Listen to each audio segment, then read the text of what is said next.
बिस्मिल्लाहिर्रहमानिर्रहीम। आज का जो हमारा टॉपिक है ये है long questions exercise 4.1 linear equation और ये है पार्ट 2। पिछले जो पार्ट 1 था उसके अंदर हम लोगों ने 8 क्वेश्चन जो थे वो कुछ सीखे। अब इसके अंदर हम देखते हैं कि ये जो क्वेश्चंस हैं इन्हें हमें कैसे अटेम्प्ट करना है। ये बिजनेस मैथमेटिक्स आईकॉम पार्ट 1 उसके ये लेक्चर्स हैं। 9वां जो क्वेश्चन है आइए हम इसको समझते हैं। देखो क्वेश्चन का जो समझना है ना वो बहुत जरूरी है। आपने एक बार क्वेश्चन को समझ लिया तो समझे क्वेश्चन हल हो गया। आपने क्वेश्चन को समझा ही गलत, या कोई भी क्वेश्चन को मैं खुद अगर क्वेश्चन को समझ नहीं पाया हूं तो मैं क्या करूंगा, उसको गलत करूंगा क्योंकि मुझे गलत समझ लगी। तो इस किसी चीज को हम सही तब उसको सॉल्व तो तब करेंगे ना जब हमें उसका सवाल समझ आएगा। सवाल ही समझ नहीं आया तो उसका जवाब हम कैसे दे सकते हैं। तो वो सवाल कुछ होगा, जवाब कुछ हो रहा होगा। तो मीन्स कि हमें क्या करना है, सबसे पहले क्वेश्चन को समझ लेना है। क्वेश्चन एक बार आपको समझ लग गया, सॉल्व करना प्रॉब्लम नहीं है, खुद ही हो जाता है। खुद ही से मुराद ये नहीं है कि समझ लग गया है तो वो आप कलम रख दोगे पेपर पर तो वो खुद सॉल्व हो जाएगा। मतलब क्या है कि वो आप आसानी के साथ कर पाओगे उसको। आइए हम समझते हैं क्वेश्चन को। बात कर रहे हैं the perimeter of a rectangle is 42 feet. ये जो फीट है ना ये तो उसका यूनिट है, इसके साथ तो कोई नहीं है। 42 फीट है, यहाँ पे वो कुछ भी लिख सकता था। वो सेंटीमीटर ले ले, मीटर ले ले, वो किलोमीटर में ले ले, कोई चीज फर्क नहीं पड़ता। हमें उसके आंसर उसके अकॉर्डिंगली निकालिए। इसका यूनिट है। एक लफ्ज है पेरीमीटर। एक तो हमें इसका पता होना चाहिए कि पेरीमीटर से क्या मुराद है। पेरीमीटर होता है कोई भी जो शेप है ना, चाहे वो आपके पास आप ले लें स्क्वायर ले लें तो स्क्वायर की भी 4 साइड्स होती है। रेक्टेंगल ले लें उसकी आपके पास 3 साइड होते हैं। रेक्टेंगल जो कि रेक्टेंगल है उसकी 4 साइड्स होती है। तो पेरीमीटर होता है सम ऑफ द ऑल साइड्स। सारी जो साइड्स होती हैं उसकी जो भी लेंथ है विड्थ है उसकी सारी साइड का अगर हम सम ले लें तो उसे कहते हैं पेरीमीटर। एक लफ्ज होता है पैरामीटर, वो और चीज है, ये पेरीमीटर है। The perimeter of a rectangle. अब हमें रेक्टेंगल पता होना चाहिए। रेक्टेंगल क्या होती है? रेक्टेंगल होती है, आपने ईंट देखी होगी, ईंट। तो जो ईंट होती है ना वो रेक्टेंगल फॉर्म में होती है। ये आमतौर पर अगर आप बुक देखें तो बुक भी रेक्टेंगल फॉर्म में होती है। मतलब उसकी जो ऑपोजिट साइड्स होती हैं वो लेंथ पे बराबर होती हैं, या उसकी जो चौड़ाई होती है वो दूसरी के बराबर होती है। मतलब उसकी विड्थ, एक साइड की विड्थ दूसरी साइड की ऑपोजिट साइड की विड्थ के बराबर, और एक साइड की लेंथ ऑपोजिट साइड की लेंथ के इक्वल होती है। सपोज कि मैं कहूं कि रेक्टेंगल की विड्थ अगर जो है वो 3 और 5 है, लेंथ इसकी विड्थ और लेंथ जो है वो 3 5 है, तो बताओ उसका पेरीमीटर कितना होगा? तो आप क्या कहोगे? 3 जमा 3 जमा 5 जमा 5। ऐसा क्यों किया? हालांकि 2 वैल्यूज थी, क्योंकि अगर एक साइड 3 है तो अगले वाली भी साइड 3 होगी। यानी एक अगर उसकी विड्थ 3 है तो फ्रंट वाली जो उसके बिल्कुल सामने है उसकी विड्थ भी 3 होगी। तो 3 जमा 3 width plus width, length plus length, ये चारों ऐड होगी तो पेरीमीटर बनेगा। मतलब 5 जमा 5 10 जमा 3 13 और जमा 3 16। इसका पेरीमीटर 16 होगा। तो मतलब अगर मुझे उसकी सिर्फ लेंथ और विड्थ पता चल जाए पेरीमीटर की, उसकी रेक्टेंगल की, तो मैं उसका पेरीमीटर बता सकता हूं कि पेरीमीटर उसका कितना होगा। तो सम ऑफ ऑल साइड्स आपके पास पेरीमीटर है। उसने यहां पर पेरीमीटर खुद दे दिया कि रेक्टेंगल जो है उसका पेरीमीटर 42 फीट। मतलब सारी साइड्स का जिसमें लेंथ और विड्थ है उन सारी साइड का जो सम है वो 42 है। तो ये बात समझ लगी हम लोगों को। अब वो कहता है, अब आगे वो उन लेंथ और विड्थ का हमें हिंट दे रहा है। वो कहते हैं its length is 3 feet less. इसमें जो लफ्ज है ना लेस, ये इंपॉर्टेंट है।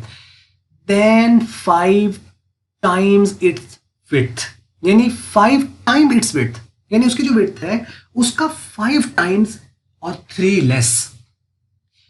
लेंथ का तो उसने रिलेशन हमें दे दिया इन टर्म ऑफ विड्थ, लेकिन विड्थ तो नहीं पता। अब हम क्या करें? देखो जब वो एक रिलेशन किसी दूसरे वेरिएबल की फॉर्म पे देता है तो जिसके साथ उसने रिलेशन दिया है उसे हमें लेट करना होता है। हम लेंथ को लेट नहीं करेंगे, हम विड्थ को लेट करेंगे। क्यों? क्योंकि एक चीज लेट कर लोगे उसी के रिलेशन में दूसरी चीज उसने खुद दे रखी है। अब आपकी मर्जी है, आप उसे एक्स लेट कर लो, वाई लेट कर लो या जेड लेट कर लो। नॉर्मली हम एक्स से लेट करते हैं तो हम कहेंगे let the width be X, कि उसकी जो विड्थ है वो एक्स है। अब अगर उसकी विड्थ एक्स है तो वो कहता है उसका 5 टाइम, तो 5 टाइम का मतलब है 5x बन जाएगी। लेकिन खाली 5 टाइम्स नहीं, 3 लेस, मतलब उसमें से 3 माइनस भी करो तो मतलब उसकी लेंथ क्या बनेगी? 5x minus 3। अब अगर उसकी एक साइड की लेंथ 5x माइनस 3 है तो उसके सामने वाले की भी 5x माइनस 3 होगी। अगर उसकी विड्थ x है तो सामने वाले की विड्थ भी x होगी। उन चारों को हम ऐड कर देंगे और चारों को ऐड करें तो जो सम आता है उसे पेरीमीटर कहते हैं, मतलब इज इक्वल टू हम 42 रख देंगे और वहां से x निकल आएगा। और x क्या है? विड्थ है। विड्थ फाइंड हो गई। अब जब विड्थ फाइंड हो चुकी है तो अब आप उसकी लेंथ फाइंड कर सकते हो, क्योंकि वो 5x - 3 है। x की वैल्यू वहां पुट कर दो, इवेल्युएट कर लो तो आपकी लेंथ भी आ जाएगी। नीचे आइए, इसका मैं थोड़ा सा आपको बता देता हूं। ये क्वेश्चन है नीचे, ये एक रेक्टेंगल है। अगर आप ये देखें तो ये रेक्टेंगल है। इसका देखें, ये जो साइड है और ये सामने वाली ऑपोजिट साइड बराबर है। ये जो इसकी विड्थ है ये इस वाली विड्थ के बराबर है। अब हमें चूंकि लेट किया है विड्थ x, विड्थ को हमने x ले लिया तो let the width be x। तो इसके अंदर अगर ये x है तो अल्टीमेटली ये भी x होगी। और लेंथ उसने कहा था 5 टाइम्स और 3 लेस उसकी लेंथ है। चूंकि उस रिलेशन में है तो मतलब 5x - 3 बन जाएगी ये, और अगर ये 5x - 3 है तो ये वाली भी 5x - 3 होगी। अब उसने पेरीमीटर 42 दिया, मतलब चारों साइड का सम 42 है। इन चारों साइडों का सम इक्वल टू 42 है। तो हम क्या करेंगे, दिस क्या हो रहा है, दिस प्लस दिस, यानी ये जो दोनों हैं इनको हम ऐड कर लें और ये वाली और ये ऐड कर लें तो क्या बन जाएगा 5x - 3 plus 5x - 3 plus x plus x। मतलब ये चारों, ये पहली लेंथ दूसरी लेंथ, दोनों लेंथ ऐड हो गई, पहली विड्थ और दूसरी विड्थ ऐड हो गई। बाज़ दफ़ा कुछ लोग जो होता है उसके साथ 2 लिख के और इसके साथ 2x करके इसको कर लेते हैं तो डायरेक्ट किया होता है। तो आप चारों को करो, क्योंकि ये देखो ये भी और ये क्या बन जाएगा 2 × 5x - 3। तो वाज़ह समझ नहीं आती कि 2 × 5x - 3 कैसे आ गया। तो कैसे आ जाता है, असल में इस तरह आ जाता है। और ये भी 2x कैसे बन जाता है, x + x 2x बन जाता है। तो आप उस तरह कर लो या इस तरह कर लो, ये ज़्यादा आसानी से समझ आती है बात। Is equal to 42। अब आप देखो सिंपल इक्वेशन बन गई। अब इसको सॉल्व करना कुछ मुश्किल नहीं। x आपके पास यहाँ पे फाइंड हो जाएगा। जब x आपके पास फाइंड हो जाएगा तो विड्थ आ जाएगी, और विड्थ को आप इस उस x की वैल्यू को यहाँ पुट करना, 5 से मल्टीप्लाई करके 3 माइनस करना तो लेंथ भी आ जाएगी। यही उसने कहा है कि उसके डायमेंशंस फाइंड करें। डायमेंशंस रेक्टेंगल से क्या मुराद है, रेक्टेंगल के डायमेंशन से मुराद है उसकी लेंथ और विड्थ फाइंड करनी। ये क्वेश्चन आपका अटेम्प्ट हो जाए। चलते हैं नेक्स्ट क्वेश्चन की तरफ, और वह 10 है। कहते हैं the age of baby will be 5 times after 20 years. वो कहता है कि एक बच्चा है, उसकी जो एज है वो 5 गुना हो जाएगी 20 साल के बाद। तो कहता है what is the present age of baby. तो कहता बताओ उस बच्चे की अभी एज कितनी है। अब ये थोड़ा सा सोचने में थोड़ा लगता है कि ये कैसा सवाल है, हमें क्या पता बच्चे की एज। लेकिन अब यहां पर हम एक थोड़ा सा फर्ज करते हैं। देखो जो वो पूछ रहा है ना, हमें नहीं पता, हम उसको क्या कर लेंगे, लेट कर लेंगे कि उसकी जो प्रेजेंट एज है बेबी की वो x है। अब सोचो, मैं फर्ज करें कि एक बच्चा है जिसकी एज अभी 3 साल है, तो 20 साल बाद वो कितने का होगा, कितने साल का हो जाएगा 20 साल के बाद। यानी आज अगर उसकी एज 3 साल है तो आज से 20 साल बाद वो कितने साल का होगा, 20 साल का या 23 साल का। 23 साल का हो जाएगा ना, क्योंकि 23 साल कैसे आया कि प्रेजेंट एज प्लस जितने साल बाद की वो बात कर रहा है। इसका मतलब यह है कि 3 + 20 23 बनेंगे। अगर वो अभी 5 साल का है तो 5 और 20 साल बाद उसमें 20 ऐड हो जाएंगे। अगर वो कहता 30 साल बाद इतने का होगा तो हम 30 उसमें ऐड कर देते। अच्छा, ये जो 20 है ना, ये तो कांस्टेंट है, ये तो कांस्टेंट है।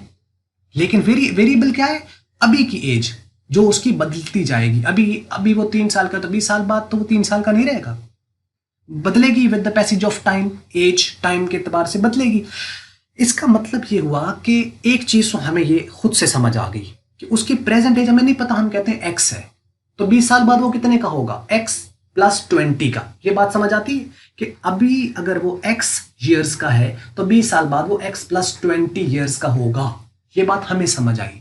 एक बात हमें समझ आई, एक वो समझा रहा है। कहता है कि age of baby will be 5 times, उसकी एज 5 गुना हो जाएगी, ये वो कह रहा है। लेकिन 5 गुना 20 साल बाद होगी। अच्छा, 20 साल बाद से एक चीज हमने मफरूजा ले लिया, फर्ज कर लिया हमने कि अगर x है तो 20 साल बाद वो x + 20 का हो जाएगा। एक वो कह रहा है कि वो 5 गुना हो जाएगी। यानी अब प्रेजेंट एज हमें नहीं पता है, तो प्रेजेंट एज क्या होगी, x होगी, उसका मतलब 5x बन जाएगा, 5x। अब उसकी बात भी ठीक है, वो खुद कह रहा है कि 5 गुना हो जाएगी, तो एक उसकी बात और एक हमारी बात। उसकी बात और हमारी बात दोनों का एंगल अलग अलग है, बातें दोनों एक हैं। इसका मतलब दोनों को बराबर किया जा सकता है कि 5x is equal to x plus 20। एक वो कह रहा है कि 5 गुना हो जाएगी और एक हम कह रहे हैं कि उसकी अभी जो एज है उसमें 20 साल बाद उसके 20 ऐड हो जाएंगे। दोनों बातें सेम है। इसका मतलब ये हुआ कि इन दोनों को हम क्या कर देंगे, इक्वल। तो क्या बन जाएगा, एक तो हम पहले उसकी एज को लेट कर लेंगे, ये नीचे है let the present age of baby be x, उसकी प्रेजेंट एज x है। इसका मतलब ये हुआ कि x में 20 ऐड कर दो, ये हमारी बात, और वो कहता है 5 गुना हो जाती है, उसकी एज का 5 गुना हो जाती है, तो मतलब ये उसकी बात। अब दोनों बातें एक ही हैं तो हम दरमियान में इक्वल टू लगा देंगे। आगे इसको सॉल्व करना मुश्किल नहीं है, x इधर ऐड है उधर माइनस हो जाएगा, तो बन जाएगा 4x is equal to 20। x की वैल्यू कितनी आ जाएगी, 5। इसका वो 5 साल का है, अभी प्रेजेंट एज उसकी 5 साल है। अब जरा पुट करो यहाँ पे, 5 यहाँ पुट करो तो 5 और 20 कितना बन रहा है, 25, और 5 यहाँ पुट करो तो 5 5 आर 25, वो भी बन रहा है 25, तो 25 25 के बराबर है।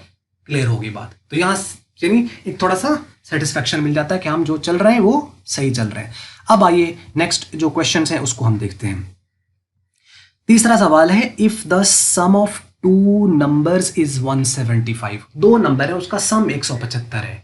देखो अगर ये दो नंबर कहता ना तो हम ऐसे कहते हैं कि पहला नंबर x है तो दूसरा y है, फिर इन दोनों का वो एक और रिलेशन देता, वो बनती साइमल्टेनियस इक्वेशन लीनियर में लेकिन दो वेरिएबल में, फिर वो साइमल्टेनियस बन जाती। लेकिन ऐसा नहीं है, उसने एक वेरिएबल को पहले वाले वेरिएबल के रिलेशन में दिया है।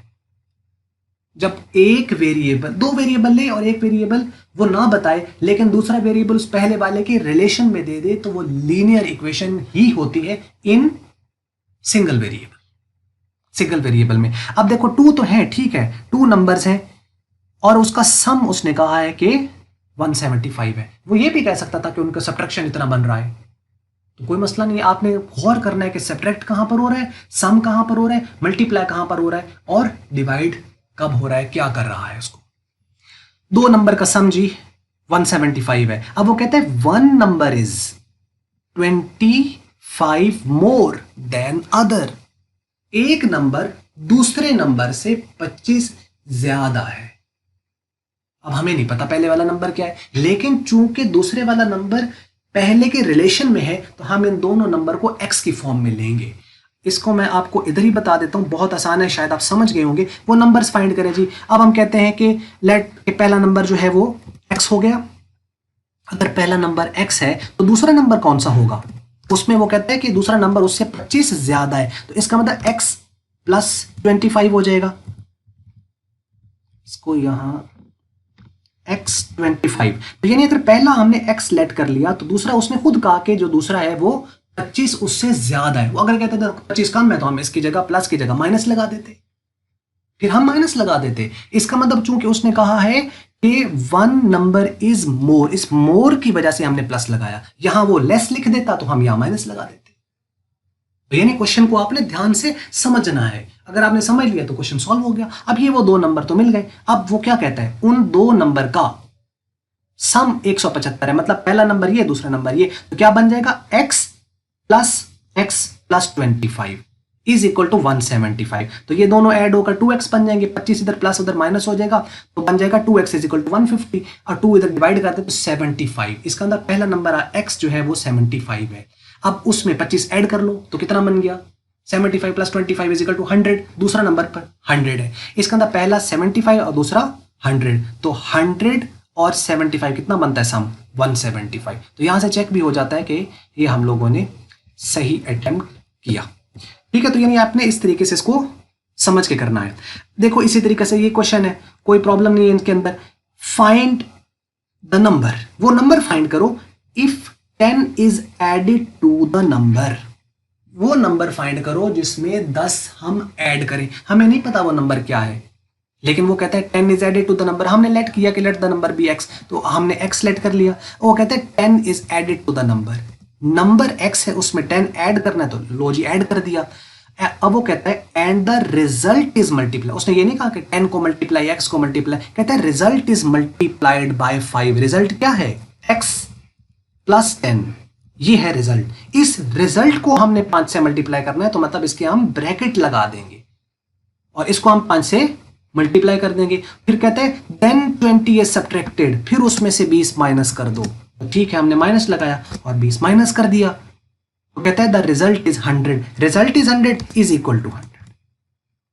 इसका मतलब है ये इक्वेशन बन गई। अब आप क्या करो, 5 को अंदर मल्टीप्लाई 5x 50, अब ये इधर आके माइनस, तो यहां से x की वैल्यू फाइंड हो जाएगी, उसको आप x की जगह पुट करके दोनों साइडों को चेक कर लेना कि 100 के इक्वल आ रहा है या नहीं आ रहा।